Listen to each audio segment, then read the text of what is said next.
Hi friends, అందరూ ఎలా ఉన్నారు? బాగున్నారా? నేను మీ గోల్డెన్ దీప్తి. మీరు అందరూ బాగుండాలని మనస్ఫూర్తిగా కోరుకుంటున్నాను. ఫస్ట్ టైం కనుక మన ఛానల్ ఎవరైనా చూసినట్లయితే ప్లీజ్ ఛానల్ అయితే సబ్స్క్రైబ్ చేసుకొని అలానే పక్కన ఉన్న బెల్ ఐకాన్ క్లిక్ చేయండి ఫ్రెండ్స్.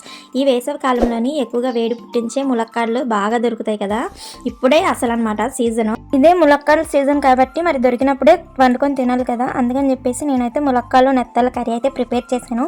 నా స్టైల్లో ఎలా వండుతాను అనేది పూర్తి వీడియో చూడండి. ఎవరు కూడా వీడియోని స్కిప్ చేయకండి.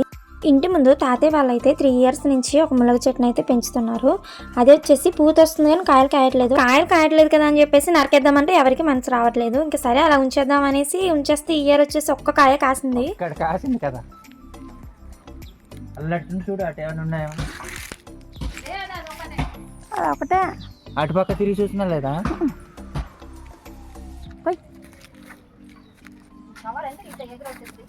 ఒక్కాయ కాసింది. ఇంకా ఒక్కాయనే కోసుకున్నాం అనమాట. మా హస్బెండ్కి అయితే తీసుకెళ్ళి కొయ్యమన్నాను. కోసేటప్పుడు రబ్బ కూడా ఇరిసేసారనమాట. ఇంకా తర్వాత తీసుకొచ్చి నీకు కొడతాను, చాలా పొడవుగా ఉంది అనేసి అయితే చెప్తున్నారు. నిజంగా కాయ అయితే చాలా పొడవుగా ఉంది. కాసింది ఒకటైనా సరే చాలా పొడవుగా ఉంది నిజంగా కాయ. ఆ ఒక్కాయతో పాటు ఇంకొక చెట్టు కూడా ఉందిలేండి, అందులో కూడా కొన్ని కాయలు తెచ్చుకొని అయితే నేనైతే కర్రీకి అయితే ప్రిపేర్ చేస్తున్నాను. కాయల్ని కోసుకొచ్చి మొత్తం అన్నీ కోసేసి రెడీగా పెట్టుకున్నాను అనమాట కర్రీ కోసం. టమాటా, పచ్చిమిర్చి, ఉల్లిపాయలు, ఎండు చేపలు, ములంకాయలు మొత్తం అన్నీ రెడీగా పెట్టుకున్నాను అనమాట కోసుకొని. స్టవ్ ఆన్ చేసుకొని ముందైతే నేను కళాయి పెట్టుకుంటున్నాను. కళాయి పెట్టుకున్న తర్వాత నాకు సరిపడ్డ ఆయిల్ అయితే వేసుకుంటున్నాను అనమాట. నేనైతే 2 spoons ఆయిల్ అయితే వేసుకుంటున్నాను. తర్వాత ఆయిల్ హీట్ అవ్వాలి.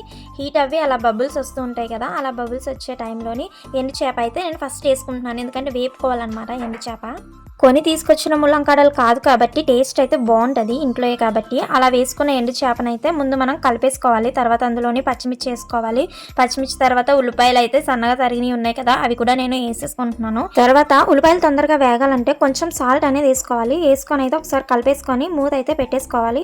అలా కొంచెం సాల్ట్ వేసినట్లయితే ఉల్లిపాయలు అనేవి త్వరగా మగ్గుతాయి అనమాట, అంటే త్వరగా ఉడుకుతాయి. మూత పెట్టేసుకున్న తర్వాత ఒక 2 minutes అయితే వాటిని ఉడకనివ్వాలి. ఈ లోపు మనం ఏంటంటే ఒక చిన్న నిమ్మకాయ సగం చింతపండుని తీసుకొని దాన్ని అయితే వాటర్లో పెట్టి నానబెట్టి సైడ్కి అయితే పెట్టేసుకుందాము. 2 minutes తర్వాత మూత ఓపెన్ చేసి చూసినట్లయితే మనం వేసుకున్న ఉల్లిపాయలను, పచ్చిమిర్చి, అలానే నేనైతే చేపనైతే వేపేసుకొని సైడ్కి అయితే తీసుకొని అలానే ఉంచేస్తాను అనమాట. తర్వాత కట్ చేసుకున్న టమాటాను, ముల్లంకాయలు వేసుకొని కొంచెం సాల్ట్ వేసుకొని పసుపు కొంచెం వేసుకొని సరిపడ్డ కారం అయితే వేసుకొని మూత పెట్టేసుకోవాలి. సాల్ట్, పసుపు, కారం పట్టేలాగా ములక్కాడలను అయితే కొంచెం ఉడికిన తర్వాత చింతపండును అయితే పక్కన నానబెట్టి పెట్టుకున్నాం కదా, అదైతే మనం వేసేసుకోవాలన్నమాట. వేసుకొని సరిపడ్డ నీళ్ళు అయితే కొంచెం వేసుకోవాలి. వేసుకొని మొత్తం కర్రీని అయితే ఉడకనివ్వాలి. సాల్ట్, పసుపు, కారం అండ్ చింతపండు వాటర్ కూడా వేసిన క్లిప్ అయితే మిస్ అయింది, తీసానేమో అనుకున్నాను, మర్చిపోయాను.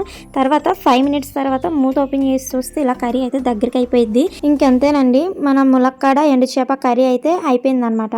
వేడివేడి రైస్లోని వేడివేడిగా ఉన్న ఎండు చేప ముల్లంకాడ కర్రీ అయితే తీసుకెళ్ళి మా హస్బెండ్కి అయితే ఇస్తున్నాను. నేనైతే ఇంట్లో పండించుకున్న ముల్లంకాడలే కాబట్టి టేస్ట్ అయితే అదిరిపోయింది నిజంగా. మీకు ఈ ముల్లంకాడ రెసిపీ ఎలా అనిపించిందో కామెంట్ చేయండి. అలానే ఫస్ట్ టైం కనుక మన ఛానల్ ఎవరైనా చూసినట్లయితే ప్లీజ్ ఛానల్ అయితే సబ్స్క్రైబ్ చేసుకొని మరొక వీడియోతో మళ్ళీ కలుస్తాను. నేను మీ గోల్డెన్ దీప్తి. Bye friends.